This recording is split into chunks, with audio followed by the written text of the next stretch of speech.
With Garry Haylock, Farnborough first team manager. Right, well, Garry, you gave it a right good go at the end, but just wasn't quite to be today. Yeah, I think we obviously lost the game in the first half. You can't concede 2 goals at home and expect to win the game. I keep saying to the players, clean sheets win leagues. If we could keep a clean sheet on a regular basis, we'd be much higher up the table. What were the differences today in securing those 2 back-to-back wins, and what did you show in the last 2 games that wasn't quite there today? What was missing from today's performance? An understanding of what we'd worked on. The shape of Dartford we knew, hadn't looked at. I knew exactly how they were going to play, even though they made 2 changes to the starting 11 from the previous 3 games. Knew they were going to play exactly the same shape.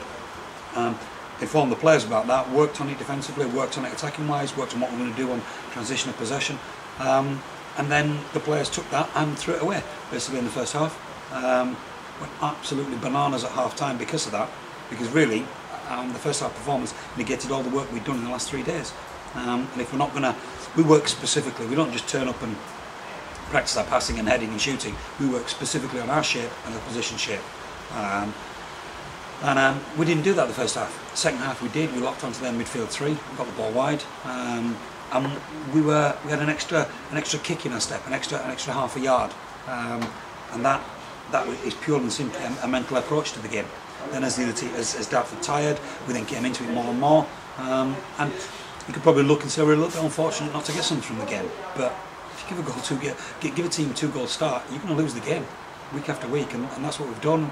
And personally, I think we got what we deserved today, which was a defeat.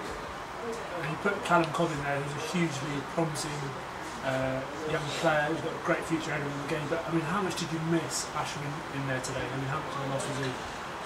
Somebody's just asked me that, and there's also Esmond James who's suspended, Matt Patterson's been injured, and Josh Smith has been injured. You've got 4 players there who you would look and go, well, yeah, they're good enough to play in your first team. And we don't. It's not a complaint. We don't have a big squad. We can't afford a big squad. So you lose anybody, it's going to be a blow. But Callum Cobb's a great prospect, but that's no good to us being a prospect. He needs to be a player, and he's done that. And to a certain extent, he did it today until he tired. But I think he wasn't the reason why we've lost the game today. And there's no blame on him. I think he tired, and we took him off. Yeah, you're going to miss Ashley, but if you're not prepared to lose at least one of your best players at every game, then you're not prepared for your season, really. And this fixture today was the first of 3 in a week, which are going to be really, really tough. Has this altered your thinking for the 2 games next week?